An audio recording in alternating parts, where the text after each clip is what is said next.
नमस्कार, प्राइम समाचारमा स्वागत छ। म सरोज कोइराला। सुरु गरौँ अहिलेसम्मका प्रमुख समाचारबाट। नेपालमा कोरोना संक्रमणबाट मृत्यु हुनेको संख्या 10,000 नाग्यो। कक्षा 12 सहित सम्पूर्ण परीक्षा स्थगित गर्न स्वास्थ्य मन्त्रालयको सिफारिस। एमालेको नेपाल समूहद्वारा पार्टी एकतामा जोड दिँदै सदस्यता वितरण र नवीकरण रोक्न ओलीलाई आग्रह। पार्टी गतिविधि नरोकिने अध्यक्ष ओलीको जवाब। अफगानिस्तानमा विद्रोही तालिबानद्वारा मुलुकको पहिलो प्रान्तीय राजधानी कब्जा। यथाशीघ्र अन्य प्रान्तमा पनि कब्जा जमाउने तालिबानको उद्घोष।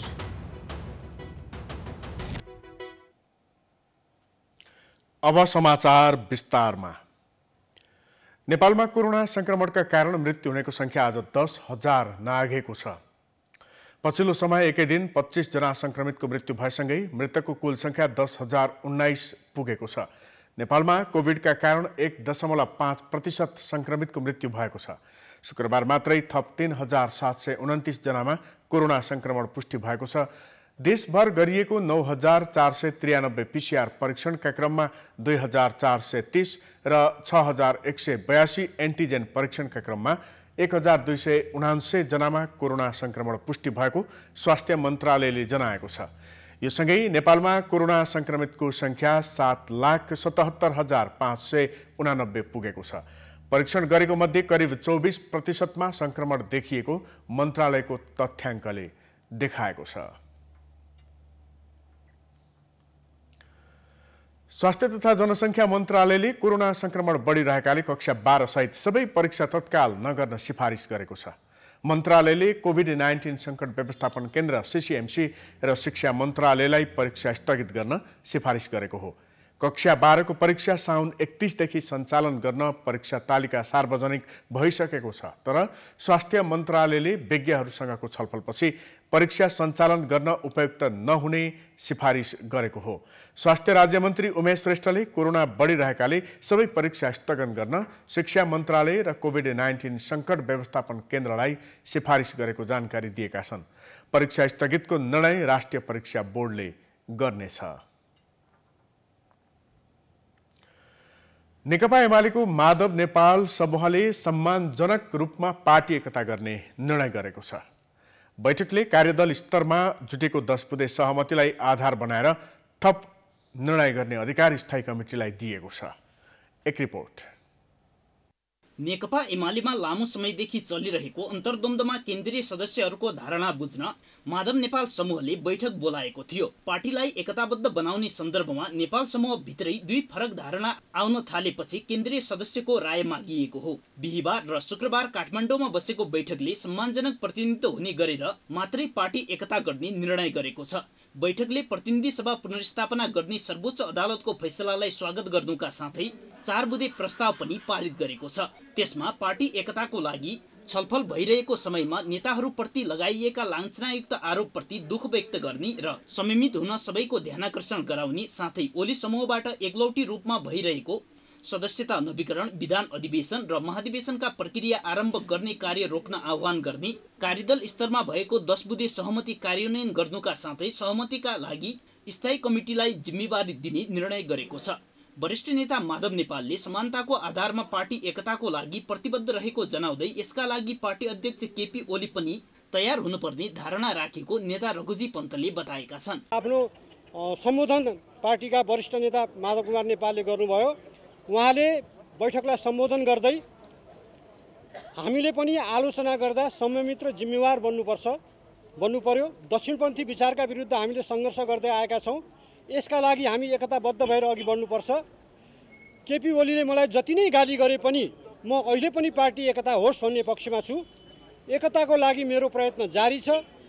केपी ओलीले हामीलाई अल्मल्याउन खोजेको त होइन भन्ने आशंका धेरै साथीले गर्नुभएको छ। तर म त्यस्तो नहोला भन्ने ठान्छु र एकतामा जोड दिन चाहन्छु। आफ्नो मनोबल र उत्साहलाई कायम राख्दै हामी एकताको लागि प्रयत्न गरौँ। एकताको प्रयत्न चलिरहेको यो बेलामा हामीले एकतामै जोड दिनुपर्छ भनेर उहाँले भन्नुभयो। एमालेका अधिकांश केन्द्रीय सदस्यहरू पार्टी एकताको विकल्प नभएको बताउँछन्। तर एकता सम्मानजनक रूपमा हुनुपर्ने नेता ठाकुर गैरेको भनाइ छ। यो संविधानको रक्षा र यसको कार्यान्वयनको लागि हाम्रो सार्वभौमिकता, भौगोलिक अखण्डता र स्वाभिमानलाई अझ बलियो बनाउनको लागि नेपालको कम्युनिस्ट आन्दोलनलाई अझ मजबुत र चाहिँ यसलाई चाहिँ रूपान्तरण गर्ने प्रक्रियालाई चाहिँ पूर्णता दिनका लागि यो उद्देश्यका लागि यो एकताको आवश्यकता हो। आज यो कुनै नेताले चाहिँ कसैले चाहिँ कुनै पद पाउनका लागि, मैले केही प्राप्त गरिहाल्नका लागि, अर्को साथीले केही प्राप्त गरिहाल्नका लागि कसैले एकता गर्न कुरा सोचेको छ भने त्यो गलत कुरा हो। नेपाल समूहका केही केन्द्रीय सदस्यहरू विभाजनको पक्षमा रहे पनि सम्पूर्ण सदस्यहरू त्यसमा सहमत नहुँदा तत्काललाई एमाले फुटबाट जोगिएको छ। तथापि अध्यक्ष केपी ओली इमान्दार नहुँदासम्म पार्टी एकताको सम्भावना नरहेको नेता मेटमणि चौधरीको भनाइ छ। केपी ओलीलाई नेकपा एमालेको अध्यक्ष बनाएर नेपालको कम्युनिस्ट आन्दोलन जोगाउन सकिँदैन।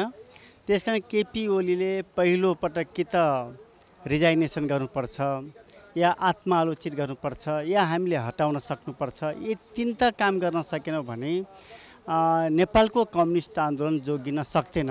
त्यसैले हामीले नयाँ प्रकारले सोच्ने र बृहत कम्युनिस्ट एकता बनाएर अगाडि बढ्ने। केन्द्रीय कमिटी बैठकले पार्टी एकतालाई जोड दिए पनि तत्काल एमाले एकताको सम्भावना देखिँदैन। पार्टी अध्यक्ष केपी ओली र वरिष्ठ नेता माधव नेपाल बीचमा शक्ति सन्तुलनमा कुरा नमिल्दासम्म एकताले मूर्त रूप लिन सक्ने छैन। त्यसका लागि दुवै नेता लचिलो बन्नुपर्नेछ। समाचारको सिलसिला जारी छ, हामी विश्रामपछि आउँछौँ। बाँकी समाचारको साथमा विश्रामपछि स्वागत छ। अब बाँकी समाचार। नेकपा एमाले केपी ओली पक्षले एकताको नाममा पार्टीका गतिविधि रोक्न नसकिने स्पष्ट पारेको छ। विधान संशोधनमा समेट्नुपर्ने विषयबारे छलफल गर्न अध्यक्ष ओलीले बोलाएको बैठकपछि एमाले प्रवक्ता प्रदीप ग्यावालीले पार्टीको नियमित काम चल्ने र एकताका लागि कुनै गतिविधि नरोकिने बताएका हुन्। उनले पार्टी गतिविधि रोक्न आएका सुझाव पार्टीको हित विपरीत रहेको जिकिर गरे। उनले स्थानीय तहको चुनाव नजिक आइरहेको, पार्टी महाधिवेशन गर्नुपर्ने अवस्थामा पार्टीका काम रोक्न नसकिने प्रश्न पारेका हुन्। ग्यावालीले सत्ता पक्ष आक्रामक रूपमा अघि बढेकाले प्रमुख प्रतिपक्षी आफ्ना काम रोकेर बस्न नसक्ने स्पष्ट पारे। उनले विधान संशोधनमा समेट्नुपर्ने विषयमा स्थायी कमिटीका सदस्य, प्रदेशका नेताहरू, विधान संशोधन समिति र राजनीतिक प्रस्ताव तयार पार्न गठित समितिका सदस्यहरूसँग छलफल भएको बताए। विधान जारी भएर मुलुक सङ्घीय ढाँचामा गएको छ।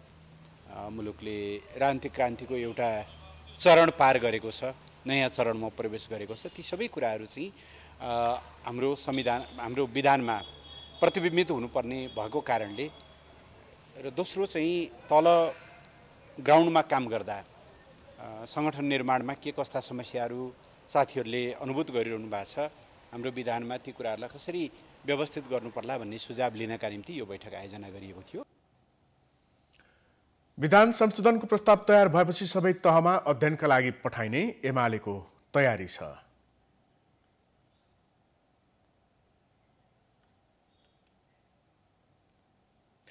लुम्बिनी प्रदेश सभाकी सांसद विमला ओलीले मुख्यमन्त्री शङ्कर पोखरेलद्वारा अपहरणमा परेको दावी गरेपछि नेपालको राजनीतिको एउटा घृणित पक्ष उदाङ्गो भएको छ। हुन त नेपालको राजनीतिज्ञ र अपराधीको साइनो हुनु कुनै नौलो कुरा होइन, तर सरकारले नै सत्ता टिकाउन सांसदको यसरी अपहरण गरेको घटना भने नौलो नै हो। एक रिपोर्ट। 2077 साल वैशाख 10 गते सांसद सुरेन्द्र यादवको अपहरण भएको खबर आगो जसरी फैलियो। जनता समाजवादी पार्टीका सांसद यादवलाई एमालेका सांसदद्वय महेश बस्नेत र किसान श्रेष्ठ तथा पूर्व आइजिपी सर्वेन्द्र खनालले जनकपुरसम्म पुगेर मध्यरातमा काठमाडौँ ल्याएका थिए। सांसद यादवको अपहरणको विषयलाई लिएर नेपाल प्रहरी, मानवाधिकार आयोग लगायत निकायमा उजुरी पुगे पनि सुनवाई भएको थिएन। अहिले लुम्बिनी प्रदेशकी सांसद विमला ओलीलाई पनि बन्दक बनाएर मुख्यमन्त्री शङ्कर पोखरेलको निवासमा राखिएको कुरा बाहिर आएको छ। यो स्वयं ओलीले नै पत्रकार सम्मेलन मार्फत खुलासा गरेकी हुन्। उनले सबैजना आराम गरिरहेको बेला शौचालयको चप्पल लगाएर मुख्यमन्त्री निवासबाट भागेको समेत खुलासा गरिन्। 2051 को मध्यावधि निर्वाचनपछि पनि बेला बेला नेपाली राजनीतिमा सांसद अपहरणका घटना नभएका होइनन्। सत्ता बचाउन वा सत्ताबाट गिराउन जुनसुकै स्तरमा ओर्लन चाहने नेताका कारण अहिले सांसद अपहरणका विषय सामान्य जस्तो लाग्न थालेका छन्। माथिका उदाहरण त राजनीतिक स्वार्थको लागि शरीर बन्धक बनाएका विषय भए। त्यसबाहेक राजनीतिमा लागेर वा राजनीतिक शक्तिको आडमा अपराध गर्नेको संख्या पनि गनिसाध्य छैन। पूर्व मन्त्री तथा सांसद श्यामसुन्दर गुप्ताले 2068 साल पुस 7 गते व्यापारी पवन सङ्घईलाई अपहरण गरेका थिए। त्यही कारण 7 वर्ष जेल सजाय सुनाइए पनि सजाय माफ पाएर 3.5 वर्षमै रिहा भएका थिए। जेलबाट बाहिर निस्किएपछि पनि उनका अपराधिक क्रियाकलापमा कमी आउन सकेको थिएन। श्यामसुन्दर गुप्ता हुन् वा मोहम्मद आलम वा दीपक मनाङ्गे र गणेश लामा अपराधमा लागेर राजनीतिमा प्रवेश गर्ने वा राजनीतिको आडमा अपराध गर्नेको सूची लामै बनाउन सकिन्छ। यस्ता चरित्रको राजनीतिमा प्रवेशसँगै जनताले नेतालाई हेर्ने नजरमा नै भिन्नता आउन थालेको छ।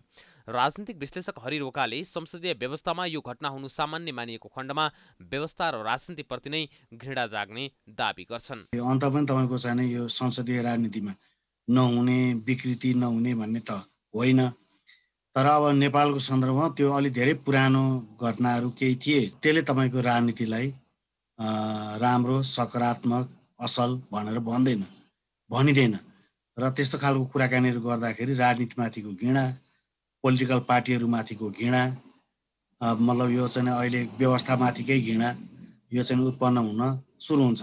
त्यस कारणले गर्दाखेरि यस्ता क्रियाकलापहरू नघटाउनु वा नघट्नु राम्रो कुरा हो। स्वार्थको लागि जस्तो पनि अपराध गर्न लालायत हुने राजनीति स्वार्थ र त्यही स्वार्थलाई संरक्षण गर्नेहरूलाई जनताका दोषीका रूपमा व्याख्या गर्छन् विश्लेषक रोका। राजनीतिक संगठनलाई व्यवस्थित बनाउन नसक्दा यस्तो परम्परा बाक्लिँदै जाने तथा यस्ता घटनाले व्यवस्था नै धरापमा पर्न सक्ने विश्लेषक रोकाको टिप्पणी छ। प्रणालीभित्र प्रवेश गर्ने फोहोरहरूको कुरा हो र त्यो चाहिँ तपाईँको चाहिँ पोलिटिकल पार्टी वा राजनीतिक संस्थाहरूलाई व्यवस्थित बनाउन नसक्दा राजनीतिलाई तपाईँको चाहिँ कल्चरसँग भ्यालुसँग अर्थात् मूल्य र मान्यतासँग नजोड्दाखेरि सैद्धान्तिक वैचारिक र कार्यक्रमिक कुराकानीहरू नगर्दाखेरि यस्ता खालका घटनाहरू चाहिँ घट्ने गर्छन् र त्यो तपाईँको चाहिँ त्यसले तपाईँको विकृति जुन जन्मिन्छ त्यसले तपाईँको प्रणालीलाई नै पछाडि चाहिँ ह्याम्पर गर्छ। राजनीतिमा अपराध घुस्नु र अपराधलाई राजनीतिकीकरण गरिनु आपत्तिजनक विषय हो। सिङ्गो मुलुकलाई नै दिशानिर्देश गर्ने राजनीतिले बाटो बिराउँदा भने राज्यले बाटो बिराउन सक्छ। समाचारको सिलसिला जारी छ, हामी विश्रामपछि आउँछौँ। बाँकी समाचारको साथमा गर्वैदेखि बलियो भूगर्भ सिमेन्ट। विश्रामपछि स्वागत छ। अब अन्तर्राष्ट्रिय समाचार।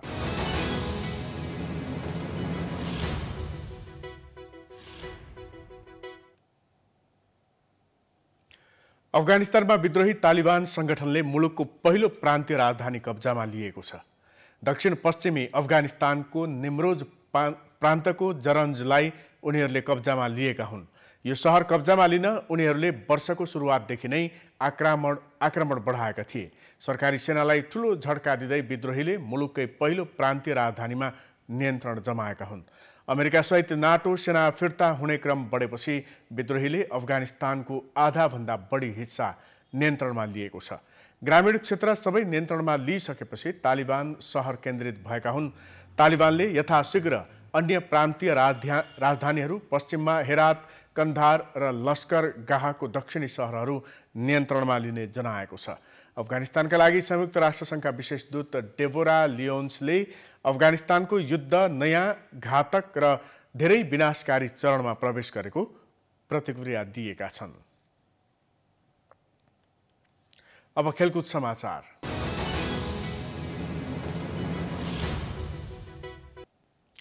यो सँगै हामी समाचारको अन्त्यमा आइपुगेका छौँ। जाँदा जाँदै प्रमुख समाचार पुनः एकपटक।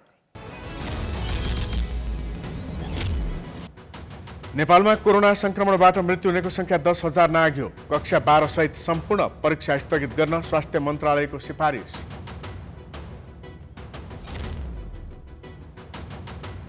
एमालेको नेपाल समूहद्वारा पार्टी एकतामा जोड दिँदै सदस्यता वितरण र नवीकरण रोक्न ओलीलाई आग्रह। पार्टी गतिविधि नरोकिने अध्यक्ष ओलीको जवाब। अफगानिस्तानमा विद्रोही तालिबानद्वारा मुलुकको पहिलो प्रान्तीय राजधानी कब्जा। यथाशीघ्र अन्य प्रान्तमा पनि कब्जा जमाउने तालिबानको उद्घोष।